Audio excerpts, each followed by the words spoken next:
apa orang susah diyakinkan karena dia nggak pernah lihat Yesus gitu. Bukan, justru lebih sulit mereka dibandingkan kita, kan gitu. Alasan apa, Pak? Kenapa? Karena kita percaya kepada orang yang menyaksikan peristiwa itu sudah terjadi. Gitu. Sementara mereka para rasul, murid-murid itu, kan, masih dalam proses. Masih dalam proses ini. Iya benar. Gitu. Ya kan, masih dalam proses. Tadinya mereka berpikir begini kan, ini raja, ini Mesias, ini kan gitu. Makanya Ibu Yakobus sama Yohanes itu kalau kan, jadi raja nih angkat saya jadi menteri gitu. Nanti jangan lupa ini, taruh sebelah kiri sama kanan kamu. Udah booking tempat Kan gitu. Tetapi kok mereka akhirnya kan Yesus memberi diri ditangkap, gitu kan, nggak melawan, nggak lari, gitu kan. Itu juga pasti kan mengagetkan Yudas juga kan gitu. Akhirnya dia menyesal bunuh diri. Iya, betul.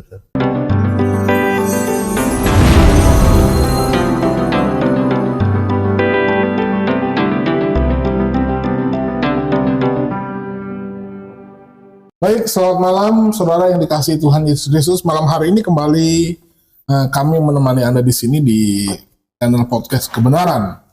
Namanya podcast kebenaran, berarti memang yang kita kaji harus relevan dengan kebenaran. Dan kebenaran yang kami yakini satu-satunya kebenaran adalah Alkitab. Malam hari ini saya ditemani oleh Saudara Joshua. Selamat malam Saudara Joshua. Lalu ada Pak Gembala Kurnia. Selamat malam Pak Gembala Kurnia. Tema malam ini masih tentang sebenarnya lebih ke doktrin keselamatan ya Pak. Kenapa saya bilang doktrin keselamatan? Bicara tentang keselamatan, masing-masing keyakinan agama memiliki konsep berbeda tentang cara penyelamatan. Agama 1, agama 2, dan agama 3 atau agama A, B, C dan segala macamnya itu punya banyak keyakinan tentang penyelamatan ini berbeda-beda. Tetapi yang saya mau kita kupas malam hari ini hanya lewat Alkitab saja Pak. Pembahasan keselamatan tentang Alkitab. Orang Kristen percaya bahwa keselamatan itu kan satu-satunya hanya lewat Yesus saja. Oke. Tidak ada jalan lain. Nah, tentang keselamatan yang jalannya lewat Yesus saja, kita percaya bahwa karya keselamatan itu dikerjakan Yesus di atas kayu salib. Jadi, tanpa kematian Kristus, maka tidak ada keselamatan bagi dunia ini. Itulah yang diajarkan Alkitab. Permasalahannya adalah begini. Apakah tentang kematian Yesus di atas kayu salib itu dinubuatkan di dalam perjanjian lama? Itu pertanyaannya. Terus kedua, bagaimana catatan tentang Yesus itu sendiri? Apakah dia tahu betul bahwa dia datang itu harus sebagai Mesias yang akhirnya harus mati di atas kayu salib? Karena belajar dari satu video yang saya ambil dari videonya Donditan, beliau sedang bercakap-cakap dengan satu perempuan, kalau nggak salah namanya Jesslyn. Perempuan ini sama latar belakangnya dengan Donditan, sama-sama mantan orang Kristen, dan akhirnya menjadi mualaf. Jesslyn ini juga konon katanya dia adalah ambil pelayanan worship leader. Worship leader itu pimpin pujian Pak. Pimpin pujian. Mereka berbincang-bincang begini. Jadi kata dia,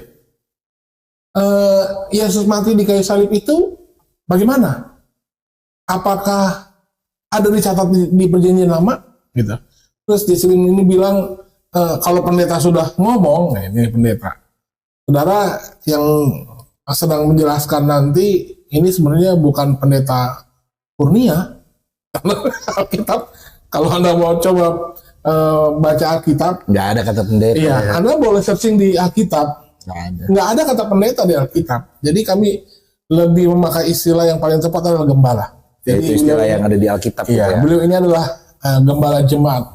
Jadi akurnya ini adalah gembala. Jadi kalau misalnya bilang pinjam katanya Jesslyn ya Pak, kalau pendeta udah ngomong itu sudah dinubuatkan ya sudah, umat percaya saja, begitu. Lalu Donitan bilang gini, loh kalau dinubuatkan ini kita pakai akal sehat kata dia. Kalau dinubuatkan berarti kan kitabnya kan kita tanak, itu kan kepercayaannya orang Yahudi, Yudaisme. Loh kenapa orang Yahudi nggak percaya? Itu problematik yang nomor satu.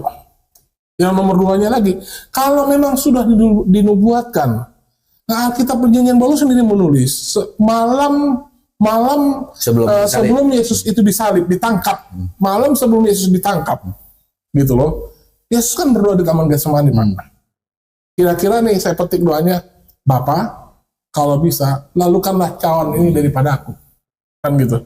Artinya sebenarnya Yesus sedang nego nih, gitu loh. Kalau bisa jangan, berarti kalau memang dia sudah tahu ada nubuat di Perjanjian Lama, kenapa perlu lagi nego gitu ya? Kenapa Yesus nego gitu loh? Artinya kenapa Yesus mau mencoba untuk menolak dia mati dengan cara disalib? Inilah yang menjadi bahan diskusi kita malam hari ini, Pak. Apakah kematian Yesus Kristus itu di atas kayu salib itu sudah dibuatkan di Perjanjian Lama?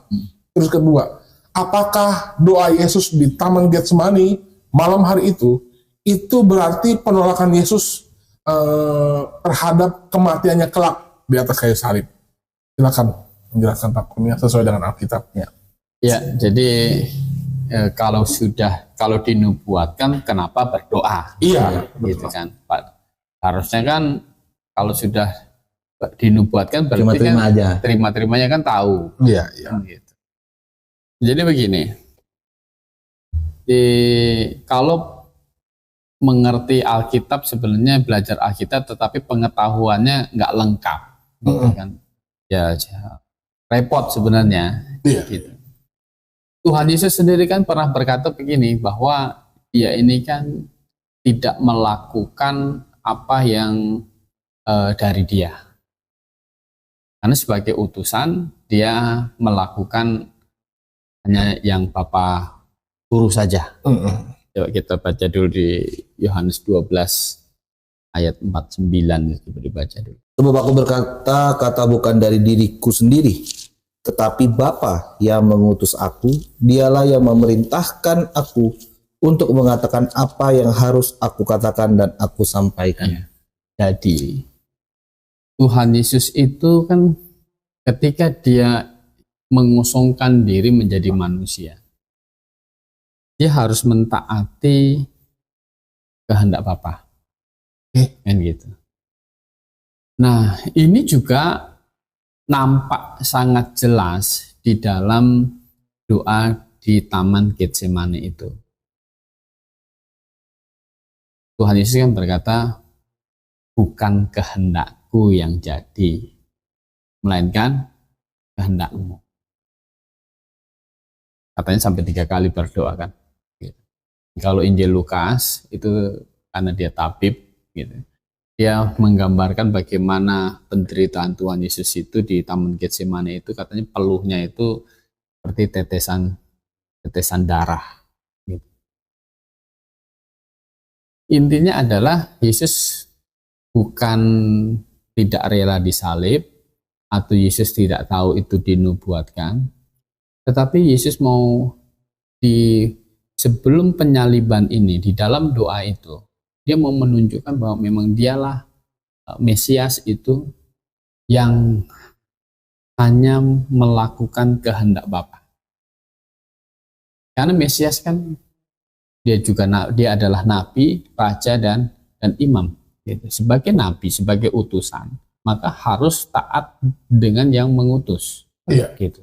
Karena posisi dia menjadi manusia itu sebagai Mesias. Itu adalah contoh, itu ada teladan di Taman Getsemani itu, bahwa Yesus Kristus memang betul-betul adalah Mesias, atau dibuktikan dengan dia bukan kehendak dia yang jadi, tapi biar kehendak Bapa saja yang jadi. Jadi mengenai apakah Yesus tahu ini sudah dinubuatkan? Oh iya. Di Injil Lukas pasal 24, ini setelah kebangkitan ya, di ayat 46, Katanya kepada mereka, ada tertulis demikian, Mesias harus menderita dan bangkit dari antara orang mati pada hari yang ketiga. Ya, jadi Mesias harus menderita dan bangkit gitu. Jadi Yesus ini di ayat 45 coba dibaca. Lalu ia membuka pikiran mereka sehingga mereka mengerti kitab suci. Iya, jadi mereka dibukakan pikiran biar mereka mengerti kitab suci, karena Tuhan Yesus tahu bahwa ada tertulis dalam kitab perjanjian lama tentunya bahwa Mesias harus menderita dan bangkit dari antara orang mati dan bangkit pada hari ketiga gitu.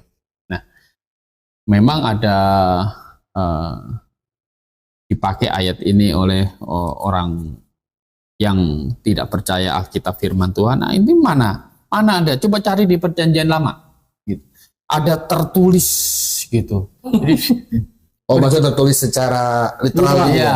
Mana coba? Mesias harus menderita gitu. Mesias harus menderita dan bangkit dari antara orang mati pada hari yang ketiga. Jadi maksud Tuhan Yesus itu juga bukan di perjanjian lama ada bunyinya begitu gitu. Tetapi di perjanjian lama tentang Mesias gitu ya. Tentang Mesias itu dicatatkan bahwa Mesias itu harus menderita gitu. Oke. Mesias itu akan mati, akan bangkit juga pada hari ketiga juga. Itu ada. Nah, coba kita membaca dulu misalnya di Daniel pasal 9 dari ayat 25 dan 26. Coba dibaca. Maka ketahuilah dan pahamilah dari saat firman itu keluar, yakni bahwa Yerusalem akan dipulihkan dan dibangun kembali sampai pada kedatangan seorang yang diurapi, seorang raja. Nah, seorang yang diurapi ini Mesias. Gitu. Kalau bahasa Yunaninya Kristus. Iya. Dalam bahasa Yunaninya Kristus. Ya, kalau di Yunani kan Kristus. Iya. Terus seorang raja ada 7 kali 7 masa dan 62 kali 7 masa lamanya. Kota itu akan dibangun kembali dengan tanah lapang dan paritnya, tetapi di tengah-tengah kesulitan. Sesudah ke-62 kali 7 masa itu akan disingkirkan seorang yang telah diurapi. Ya, jadi Mesias. Iya. Terus padahal tidak ada salahnya apa-apa. Maka datanglah rakyat seorang raja memusnahkan kota dan tempat kudus itu, tetapi raja itu akan menemui ajalnya dalam air bah. Dan sampai pada akhir zaman akan ada peperangan dan pemusnahan seperti yang telah ditetapkan. Ya.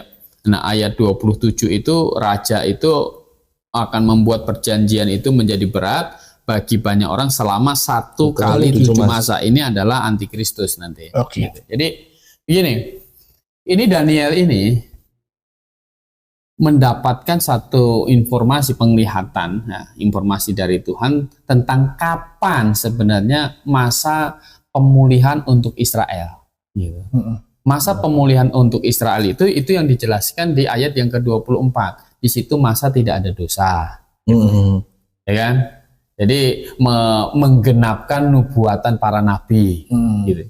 Maksudnya apa? Mesias memerintah. Saat Mesias itu menjadi raja maka nggak ada dosa. Nggak ada dosa, gitu. Nggak ada dosa, begitu. Jadi pemerintah Mesias menjadi raja. Ibaratnya Tuhan langsung jadi raja. Kapan itu? Kapan itu?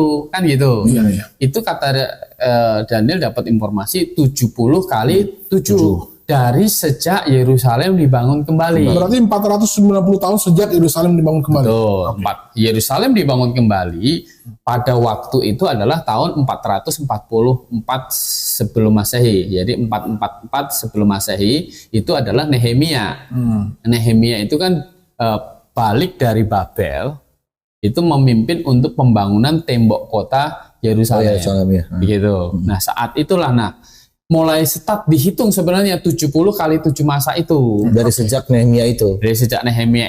Iya. Nah, jadi dikatakan ada 7 kali 7 ditambah 69 kali 7. Nah, jadi setelah yang ke 69 kali 7 berarti 69 kali 7 Iya, iya. yang tidak punya salah apa-apa, sang Mesias tadi itu disingkirkan. Gitu. Disingkirkan itu maksudnya dibunuh. Kan begitu. Nah, digantikan oleh satu raja yang memerintah 1 kali 7 antikristus. Oh, Kan oke, gitu. oke. Nah, baru setelah pemerintahan antikristus nanti pemerintahan yang memulihkan kerajaan untuk Israel itu dimulai. Berarti masa pemerintahan antikristus itu sejak pembuangan itu mereka kembali dan membangun Bait Allah itu terjadi 69 kali 7. Setelah itu. Gitu. 69 kali 7 Iya, karena iya, masa raja yang memerintah sangat garang itu hanya 1 kali 7. Iya, iya. Gitu. Jadi hanya 7 tahun saja. Nah, jadi setelah 69 kali 7 yang tidak punya salah apa-apa itu disingkirkan, itu genaplah pada masa Tuhan Yesus itu disingkirkan itu.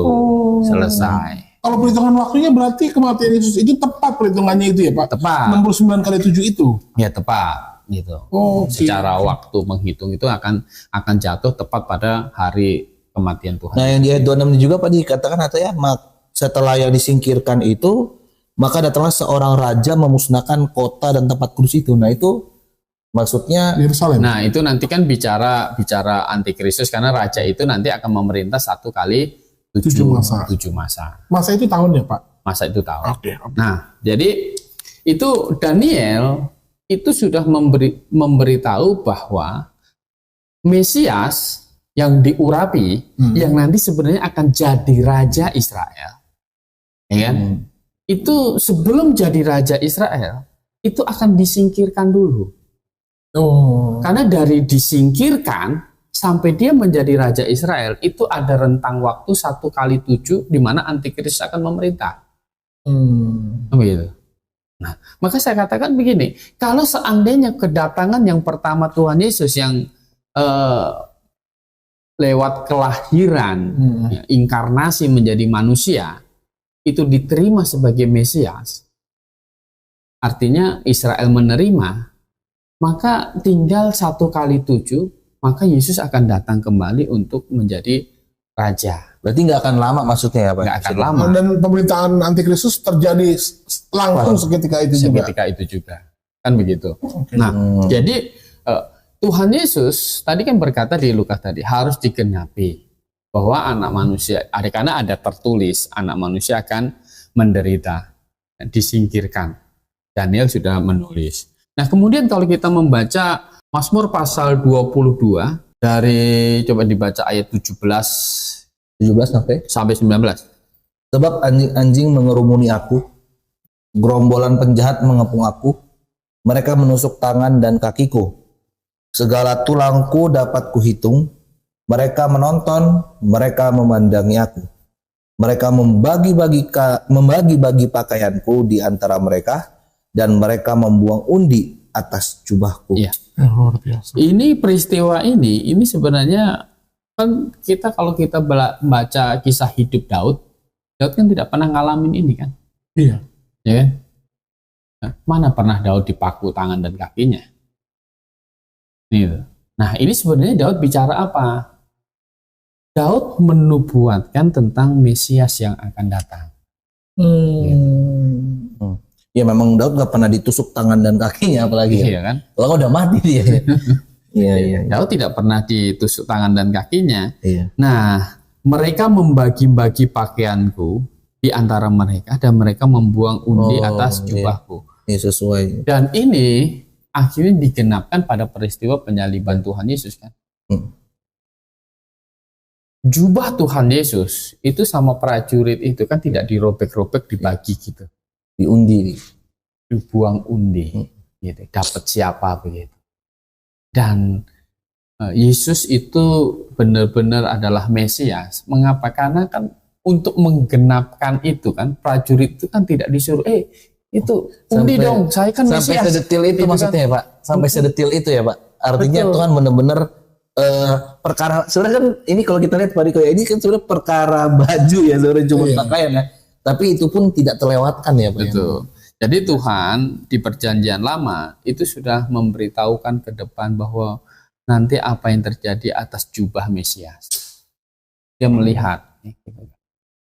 Sedetail itu ya Pak? Betul, jadi prajurit itu ternyata melakukan tindakan mengundi itu, menggenapi nubuatan dari Daud tentang Mesias yang akan datang.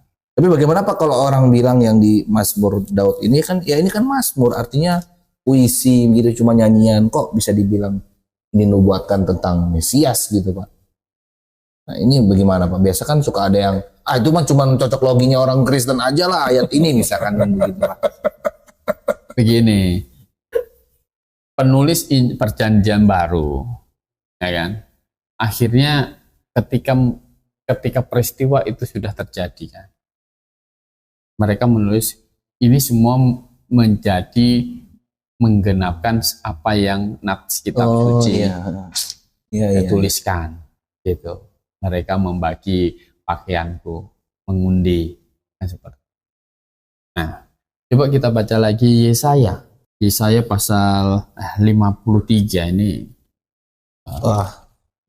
Ini lebih spesifik ketika bicara bahwa Mesias itu akan menderita, akan mati. Ini bagi orang Yahudi sebenarnya ayat ini disebut ayat terlarang gitu. Oh, maksudnya terlarang, forbidden kenapa? Iya, Yesaya 53 ini karena sebenarnya kalau banyak orang Yahudi membaca ini akhirnya jadi Kristen kan. Oh, makanya dilarang malah. Ya, mereka ini ayat terlarang. Aneh juga. Enggak, maksudnya terlarang gitu. Di tanah nggak ada. Ada. Tapi bagi rabi-rabi kayak nggak mau dibacain di depan umum gitu ya. Ibaratnya kalau kita khotbah ini nggak pernah jadi bahan khotbah mereka gitu. Betul. Jadi jangan dibacalah ini gitu, oleh rabi-rabi, rabi-rabi sekarang. Lucu ya. Karena kan maunya mereka sedikit yang jadi Kristen kan. Iya. Di mana Pak biar saya baca? Yesaya pasal 53 ayat. Ya. Ini kan bicara tentang Mesias yang akan menjadi penebus salah gitu. Coba dari ayat 10 sampai dengan ayat 12. Oke. Tetapi Tuhan berkehendak meremukkan dia dengan kesakitan. Ya. Apabila ia menyerahkan dirinya sebagai korban penebusan salah, ia akan melihat keturunannya, umurnya akan lanjut, dan kehendak Tuhan akan terlaksana olehnya. Sesudah kesusahan jiwanya, ia akan melihat terang dan menjadi puas. Dan hambaku itu, sebagai orang yang benar, akan membenarkan banyak orang oleh hikmatnya, dan kejahatan mereka diapikul. Lanjut Pak. Lanjut sampai. Sebab itu aku membagikan kepadanya orang-orang besar sebagai rampasan, dan ia akan memperoleh orang-orang kuat sebagai jarahan, yaitu sebagai ganti karena ia telah menyerahkan nyawanya ke dalam maut, dan karena ia terhitung di antara pemberontak, sekalipun ia menanggung dosa banyak orang dan berdoa untuk pemberontak.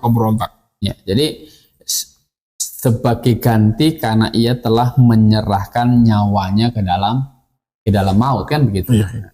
Jadi kemudian karena ia terhitung di antara pemberontak dan berdoa untuk pemberontak.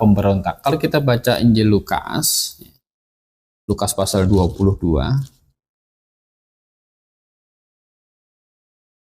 Ini bicara kenapa Tuhan waktu itu minta mereka beli pedang kan gitu.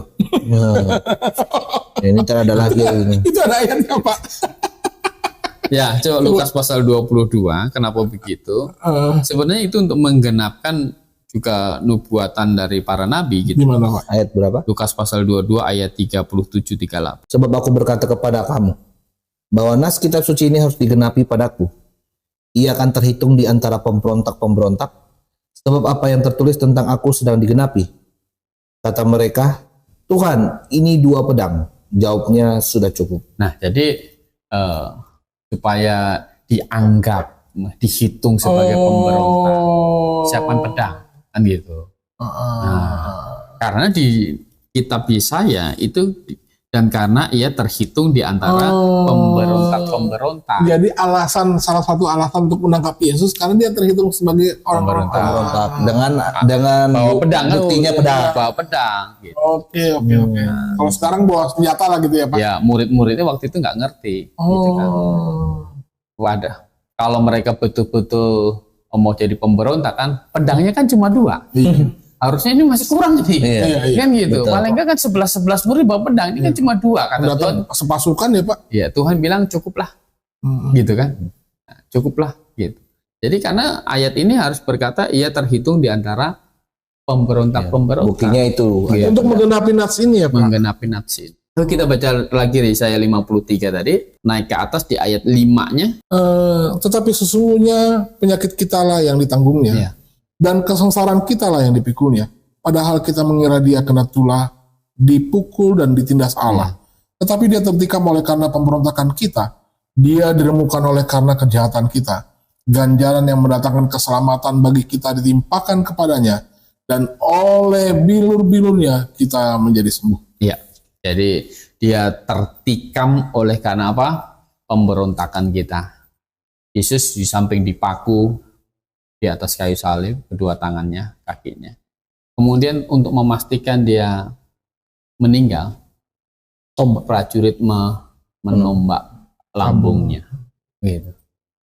Dan kakinya memang tidak dipatahkan karena memang itu sudah tanda Buktikan dia sudah mati. Iya. Begitu. Jadi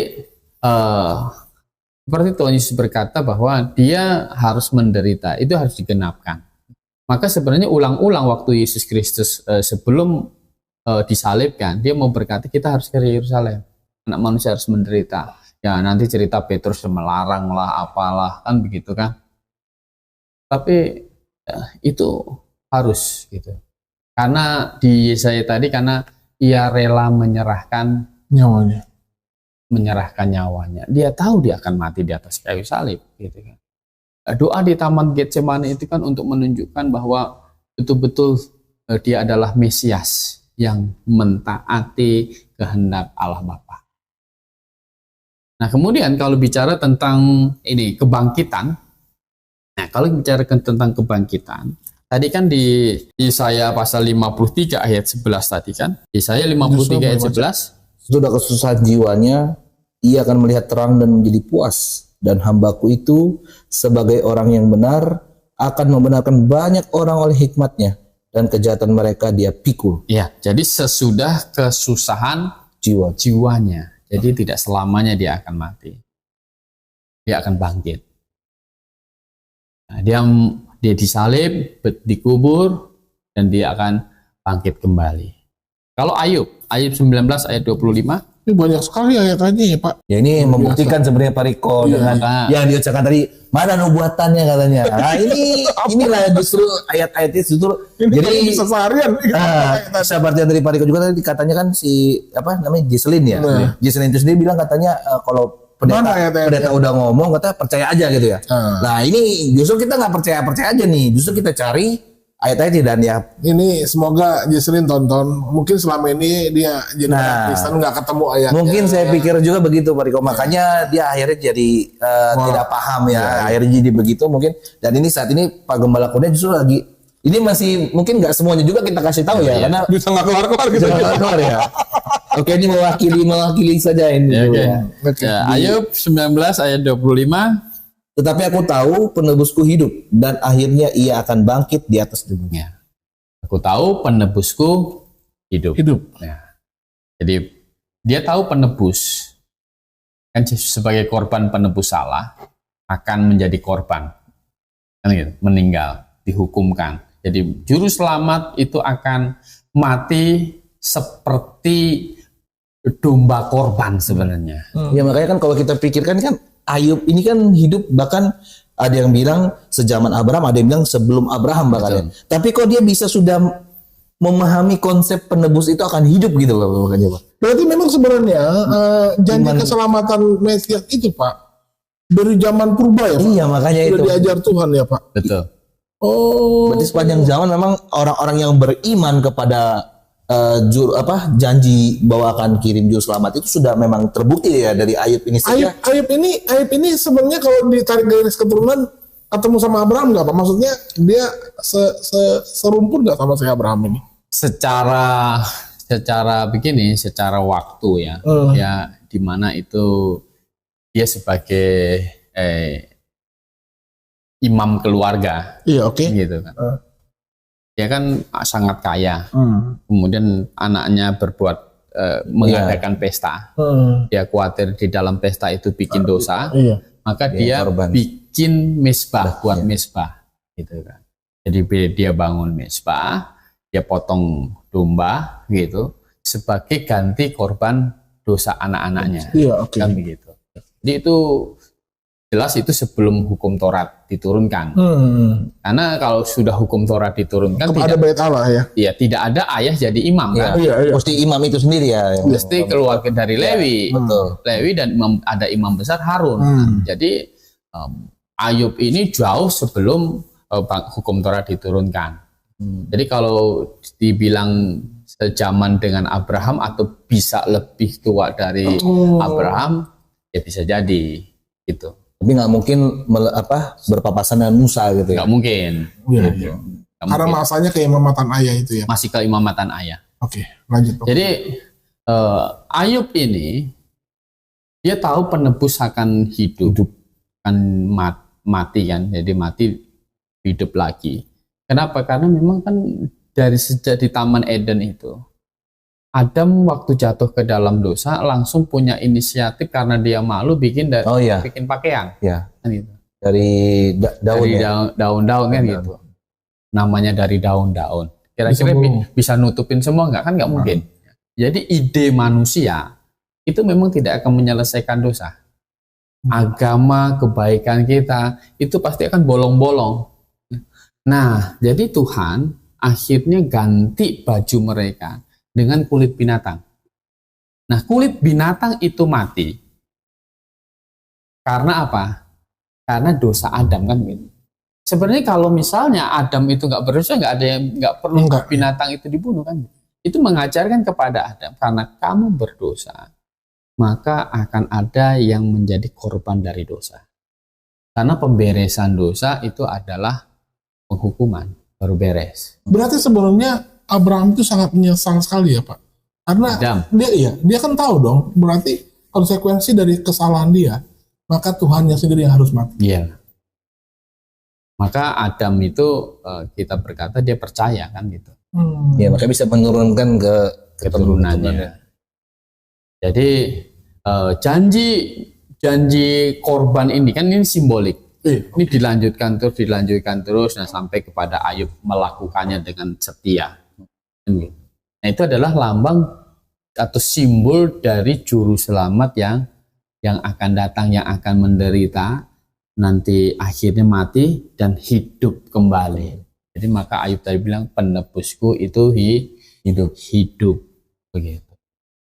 Nah Tuhan Yesus sendiri sebelum dia mati, dia ulang-ulang mengatakan dia akan mati. Anak manusia akan menderita, mati, 3 hari akan bangkit. Nah itu ulang-ulang gitu kan. Sebelum dia Yesus Kristus mati. Mengapa? Karena memang di perjanjian lama Yesus itu akan juru selamat Mesias itu akan menderita, akan mati, kemudian akan bangkit kembali begitu. Nah, kalau kita baca Matius pasal 12, bisa dibaca ayat 40 itu. Ayat 40 ya. Sebab seperti Yunus tinggal di dalam perut ikan 3 hari 3 malam. Ya. Demikian juga anak manusia akan tinggal di dalam rahim bumi 3 hari 3 malam. Ya. Jadi seperti Yunus, rupanya Yunus Dia penggenapan itu menjadi lambang dari Tuhan Yesus juga, bagaimana Mesias akan mati menderita kan gitu. Seperti Yunus tinggal di perut ikan 3 hari 3 malam, demikian anak manusia tinggal di rahim bumi. Jadi tubuhnya kan dia mati, tubuhnya akan tinggal di rahim bumi, kubur 3 hari 3 malam juga. Pak, tapi kalau untuk yang ayat ini nih Pak, sedikit ini Pak, berkenaan dengan ayat ini, saya pernah dengar juga ada yang bilang, nah kalau begitu di dalam perut ikan tuh Yunus mati gitu kan Pak. Nah kalau memang Yunus itu mati, terus kenapa bisa ada doanya gitu Pak? Kan dia kan berdoa itu katanya. Dalam perut ikan ya. Nah jadi ini yang benar yang mana nih? Makanya akhirnya ada serangan seperti itu. Berarti maksudnya gini loh Pak, maksudnya adalah Yunus ini kan nggak mati, tapi Yesus kan mati. Kok bisa Yunus ini menjadi perlambangan daripada Yesus Kristus, gitu loh Pak? Kan perlambangannya di dalam perut ikan. Itu 3 hari 3 malam, kan begitu. Jadi Yunus 3 hari 3 malam di perut ikan, gitu. Ya, kalau dia mati, berarti awalnya itulah beri berdoa baru masuk ke dalam dunia orang mati. Maksudnya nggak ada masalah itu Pak? Nggak ada masalah. Baik. Karena yang dikutip oleh Tuhan Yesus adalah 3 hari 3 malamnya di perut ikan. Kan gitu. Itu lambang maksudnya Pak? Lambang di kematiannya ya. Lambang tubuh Tuhan Yesus. Yang ada di perut bumi itu maksudnya. Yang ada di perut bumi itu 3 hari 3 malam. Begitu. Jadi ya, kalau itu Yunus jadi lambang dari Tuhan Yesus, ya juga Yunus mati juga tidak jadi persoalan gitu. Nggak bertentangan juga dengan kitab Yunus. Gitu. Iya. Jadi bisa kita mengerti bahwa Yunus ya yang dipentingkan di sini sebenarnya adalah Yunus di perut ikan 3 hari 3 malam. Iya. Begitu.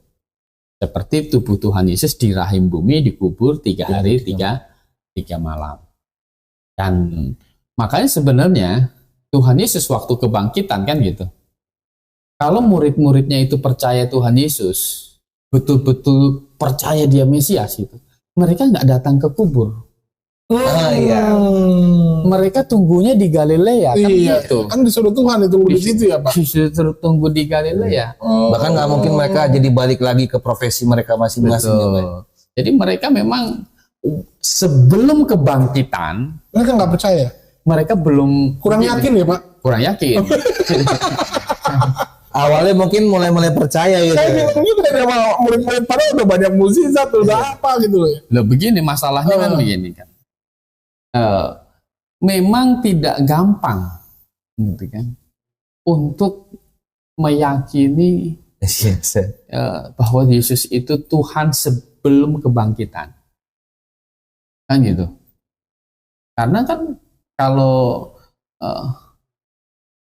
Yesus mengadakan mujizat segala macam kan gitu, maka kalau Tuhan Yesus itu mengadakan yang begitu hebat begitu kan, membangkitkan orang mati, nabi biasa kan sih di perjanjian lama Elia juga bisa membangkitkan orang mati kan gitu.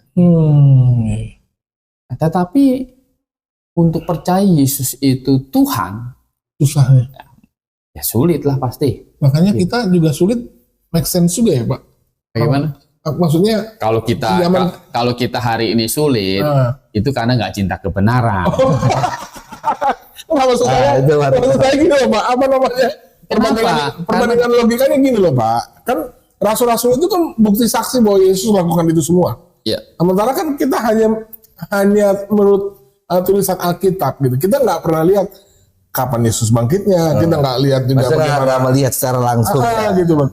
Kadang-kadang gini loh, saya berpikir, iya ya, apa orang susah diyakinkan karena dia nggak pernah lihat Yesus gitu.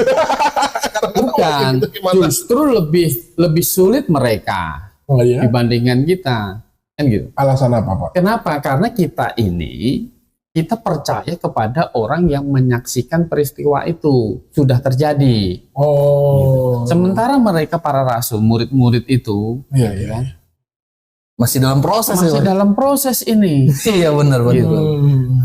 Ya kan masih dalam proses. Tadinya mereka berpikir begini kan, ini raja ini Mesias ini kan gitu. Makanya ibu Yakobus sama Yohanes itu kalau jadi raja nih angkat saya jadi menteri gitu. Nanti jangan lupa ini taruh sebelah kiri sama kanan kamu. Udah booking tempat kan gitu. Tetapi kok mereka akhirnya kan Yesus memberi diri ditangkap gitu kan, nggak melawan, nggak lari gitu kan. Itu juga pasti kan mengagetkan Yudas juga kan gitu. Akhirnya dia menyesal bunuh diri. Iya betul. Karena mungkin selama itu Yesus selalu menghilang ya Pak ketika ditangkap ya Pak. Iya. Iya benar. Nah, makanya Tuhan Yesus waktu di Taman Getsemane itu gitu, Petrus padahal tadi kan pedang itu maksudnya bukan untuk perlawanan kan gitu kan. Untuk menggenapkan tadi nats tadi kan. Petrus angkat pedang tebas kuping itu, Malkus itu. Ya. Tuhan sambung lagi. sarungkan pedangmu. Kamu Luar pikir biasa. saya nggak bisa panggil sepasukan malaikat? Itu si Markus tobat nggak sih itu, Pak? Hah? Markus tobat nggak sih? Itu kalau nggak tobat luar biasa. Kelihatannya Kebanggaan. tidak. Kelihatannya enggak ya? Enggak. Karena kalau pasti dia kalau bertobat dia kan pasti menjadi tokoh di dalam kitab suci pasti. Iya. Cuma nama Markus kan Cuman sekali itu cuma aja ya, Pak. sekali itu dan Maksud saya nggak masuk akal juga dia nggak tobat ya. Dia ngerasain kupingnya copot, jatuh ke tanah, disambung lagi. Itu kalau nggak Tuhan siapa yang bisa bikin begitu itu kalau begitu. Iya kan?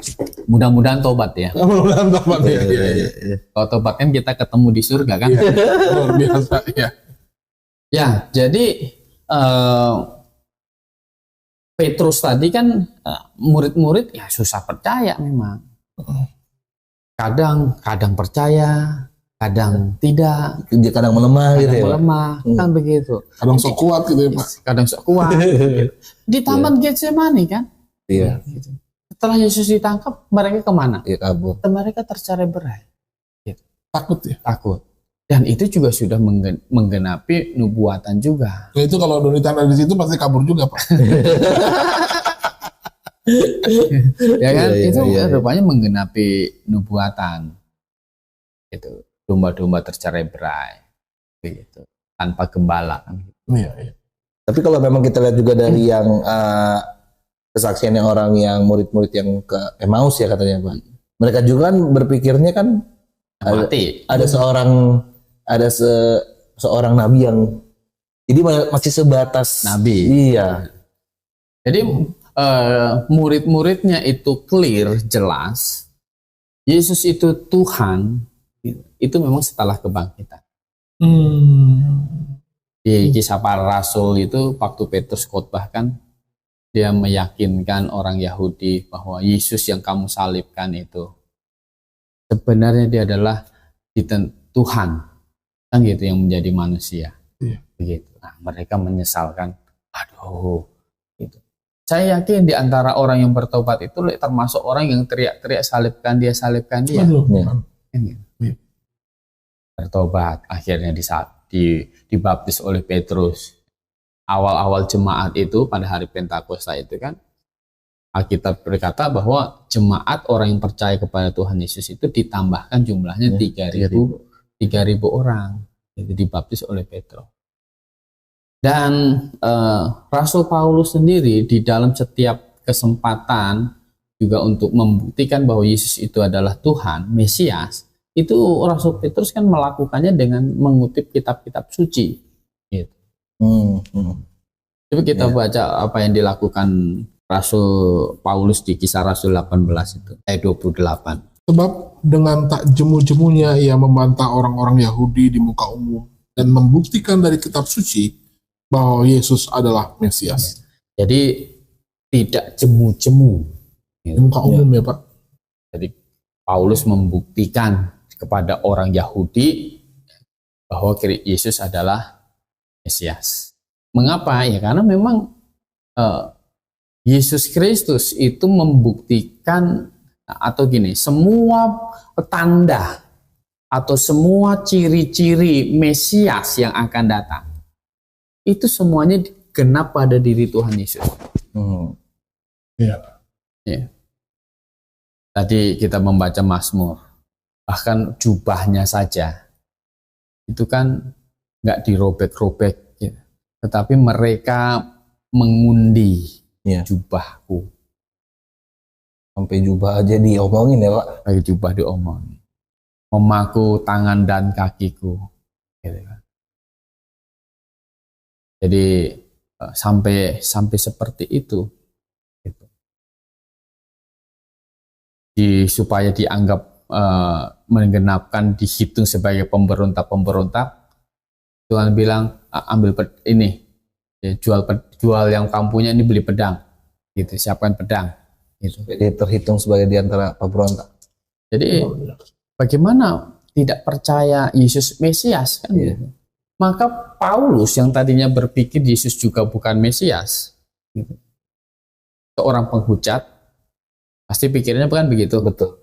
Karena hanya manusia saja Mengaku mengaku dirinya sebagai sebagai Tuhan kan gitu. Tetapi di jalan menuju Damsyik itu ada Yesus datang gitu dan berkata, Saulus, Saulus, kan gitu. Siapa ini kok? Siapa engkau Tuhan? Kan gitu.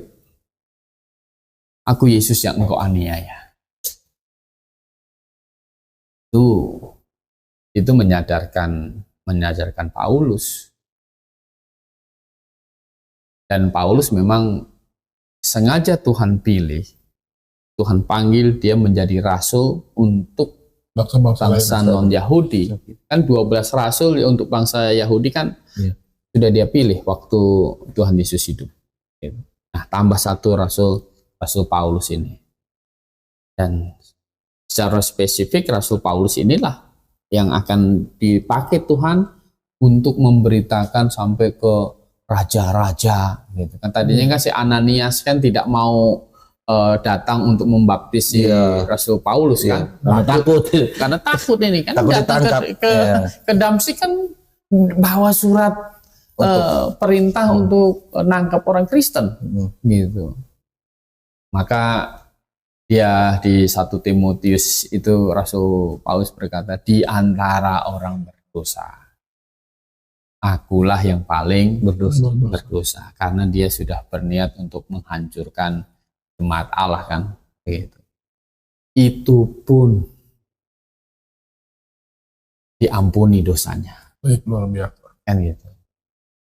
Maka kalau ada yang ragu-ragu, saya ini berdosa, kalau saya bertobat, percaya Tuhan Yesus, dosanya diampuni tidak? Contoh Paulus kan gitu. Yang lebih keji malah ya Pak. Di antara orang berdosa, aku yang paling berdosa, itu dapat pengampunan. Dia bunuh orang percaya. Gitu. Jadi kalau orang berdosa, bertobat ya. Jadi begini, orang percaya, orang yang diselamatkan itu bukan cukup tahu Yesus Tuhan, bukan. Tetapi bertobat dan percaya. Bertobat itu apa? Bertobat itu berarti mengakui dirinya ini orang berdosa. Dan dampak dari bertobat itu pasti akan membenci dosa, ya kan? Pasti akan meninggalkan dosa. Mengapa begitu? Karena mereka menyadari bahwa karena dosa itulah Yesus disalib. Maka orang yang sudah bertobat itu akan menjauh dosa. Kenapa? Karena dia tidak mau lagi mendukakan, menyedihkan hati Tuhan. Ya, amin. Maka tidak ada istilah begini. Gitu. Enak dong orang Kristen. Gitu. Setelah bebas berbuat dosa. Ya. Bebas berzina kata dia. Bebas berzina. Bebas macam-macam lah. Bebas macam-macam. Itu salah, nggak ada orang Kristen pengikut Kristus berpikir begitu, itu tidak ada. Kalau dia masih berpikir begitu, itu sebenarnya bukti belum bertobat, belum diselamatkan gitu. Karena dia belum menghayati betul-betul bahwa karena dosa kamu lah Yesus harus mati di atas kayu salib. Bisa bayangkan kematian Tuhan Yesus itu kan dia dimahkotai dengan duri. Jadi kalau penyamun di sisi kiri, sisi kanan Tuhan Yesus kan itu dipatahkan kakinya. Besok kan hari Paskah, supaya jangan ada yang tergantung di atas kayu salib. Itu mayat gitu, belum mati begitu harus diturunkan. Gitu. Karena besok hari Paskah kan. Gitu. Tapi Yesus Kristus itu kan tidak dipatahkan kakinya. Itu juga menggenapkan nubuatan. Kenapa Yesus tidak dipatahkan kakinya? Karena memang dia sudah mati sebelum nggak perlu dipatahkan lagi. Kenapa bisa begitu? Apakah Yesus itu fisiknya lemah, sementara penyamun-penyamun itu kuat? Gitu. Enggak begitu. Gitu.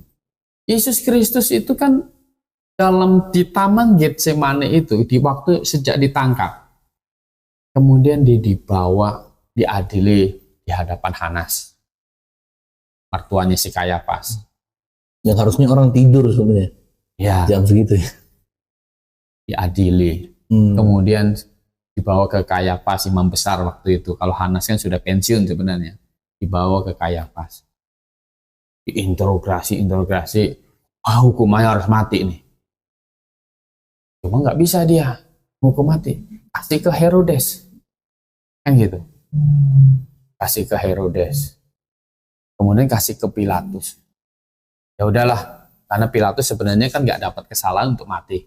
Kalau ini disiksa, harapan Pilatus adalah sudahlah mereka kasih, gitu. bebaskan saja. Dan akhirnya kan Tuhan Yesus kan apa? Dianyam mahkota duri, didera gitu. Hingga Yesaya pasal 53 itu orang mengira dia kena tulah, dipukul dan ditindas Allah. Orang menyangka ini dikutuk begini, menderita begini, ini Penjahat. dosanya apa? Kan gitu. Dosanya apa? Tapi Yesaya sudah berkata bahwa dia sebenarnya dia itu menderita bukan karena dia berdosa, tapi karena kesalahan kita. Ganjarannya itu adalah ganjaran yang harusnya ditanggungkan kepada kita. Manusia kan berdosa. Nah, sang penyelamat, sang penebus dosa itu menyelesaikannya dengan menerima sebenarnya hukuman dosa semua manusia. Maka di atas kayu salib itu Tuhan Yesus berkatakan sudah selesai. Apa yang sudah selesai? Sebenarnya apa? Penjatuhan hukuman atas dosa seisi dunia itu sudah beres. Jalan keselamatan itu sudah selesai, sudah rampung.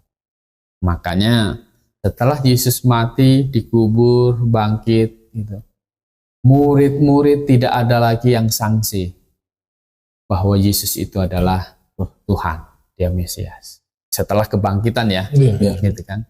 Setelah kebangkitan, maka Tuhan Yesus itu mati, dikubur, bangkit, tidak langsung pergi ke surga.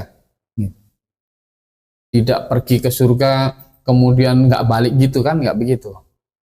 Jadi dia membuktikan kepada murid-muridnya dia bangkit. Dia bangkit. Kenapa? Karena memang murid-murid ini yang 11 rasul ini, karena maka di Markus pasal 16 itu kan, mereka itu masih degil, gitu. Masih degil. Masih begitu ya? Maria kasih tahu Tuhan sudah bangkit. Mereka belum Thomas nggak percaya, gitu ya. Thomas malah nantangin ya Pak. Thomas malah nantangin. Iya. Padahal kan Thomas termasuk 11 rasul kan, begitu. Termasuk yang di Emmaus itu ya Pak, yang mereka berjalan. Yang Emmaus kan, gitu. Kemudian yang Emmaus di jalan itu kasih tahu yang ke-11 ini masih juga nggak percaya.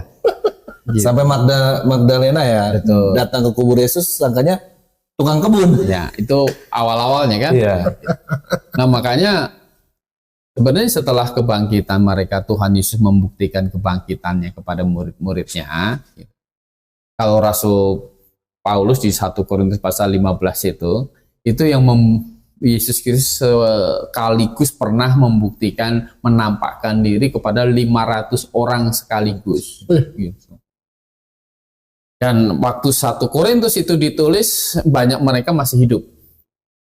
Nah, jadi begini, mereka itu sebelum kebangkitan masih sulit percaya. Maka kalau kita hari ini nggak percaya Yesus itu Tuhan, itu keterlaluan. Itu nggak cinta kebenaran.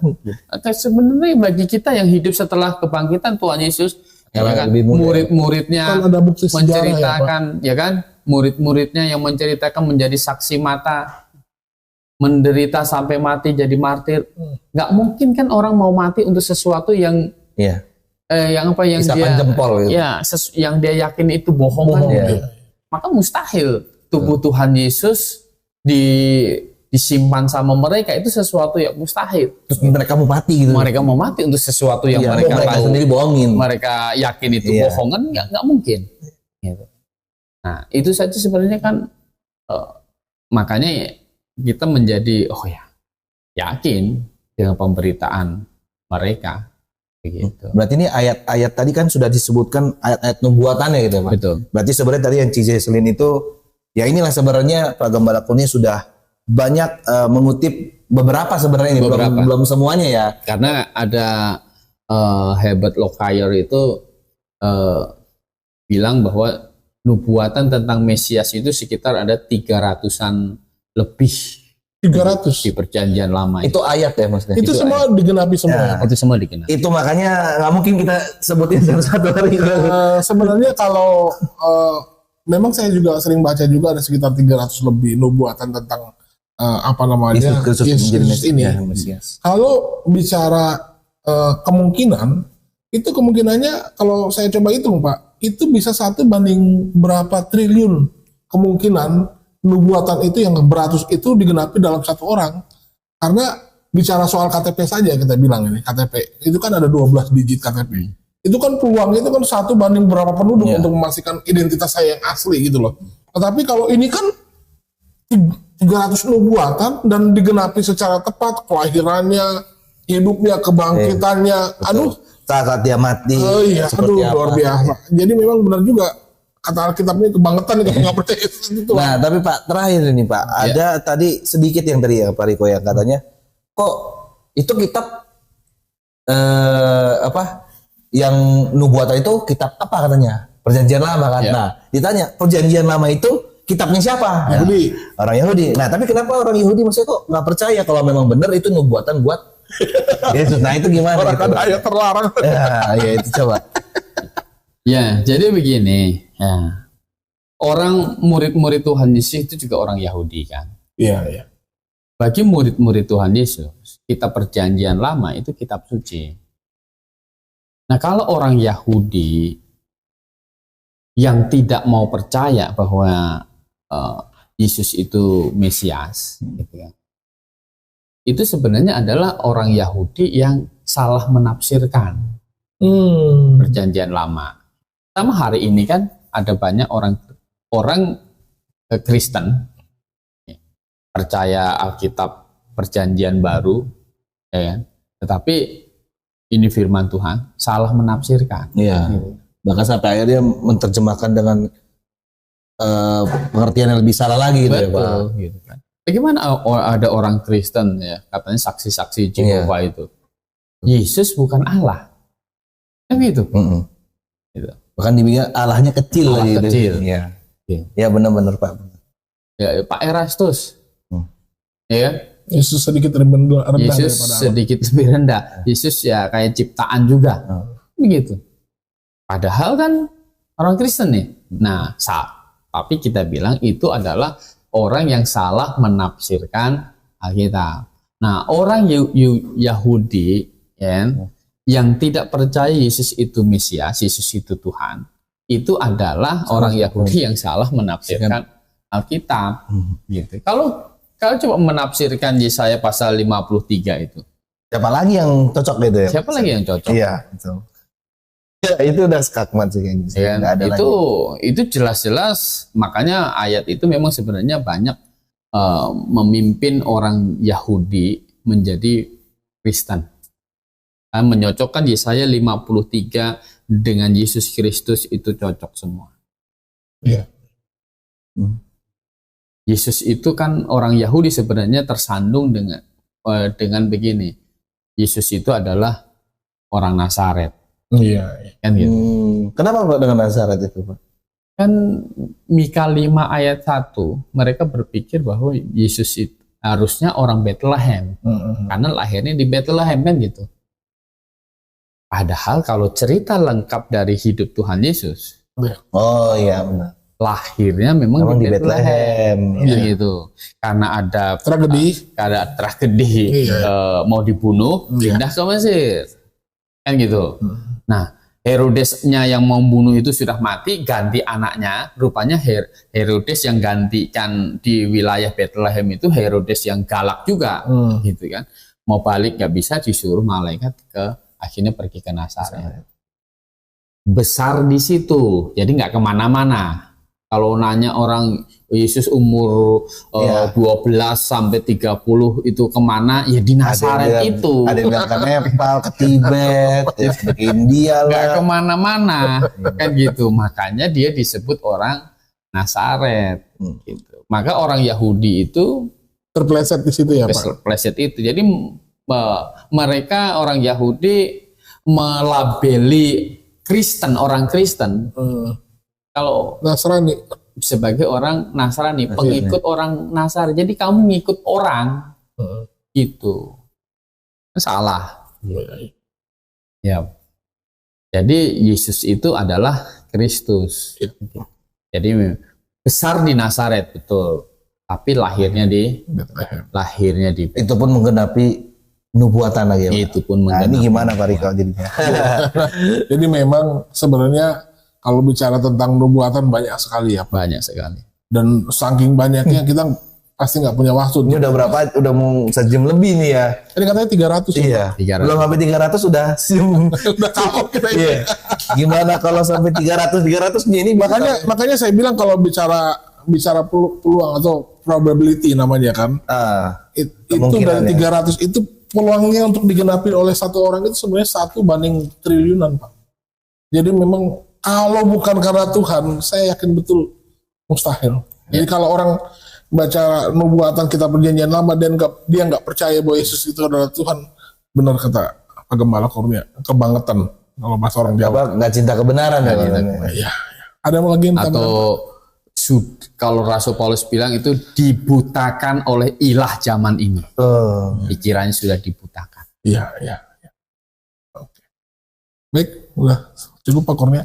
Sudah cukup. Saudara, kalau Anda benar-benar memperhatikan keseluruhan video ini dari awal sampai akhir, sebenarnya Anda bisa memiliki banyak pelajaran dari video ini.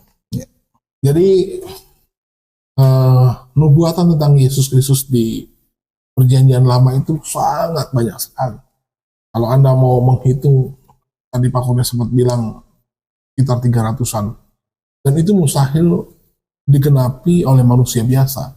Kalau bukan Tuhan yang tulis, maka tidak mungkin 300 lebih nubuatan digenapi tepat, sangat tepat sekali. Itu pasti pekerjaan Tuhan. Karena manusia nggak akan bisa, kita bilang, meramal setepat itu. Gitu loh. Ada banyak ramalan manusia, kadang-kadang tepat, kadang-kadang melenceng. Perkiraan cuaca sering kali melenceng. Karena itu memang tetap buatan manusia. Tetapi berbeda dengan nubuatan yang berasal dari Allah. Allah yang Maha Tahu, sekali dia menulis tentang bagaimana masa depan, pasti dia tidak akan pernah salah, karena dia Allah yang Maha Tahu.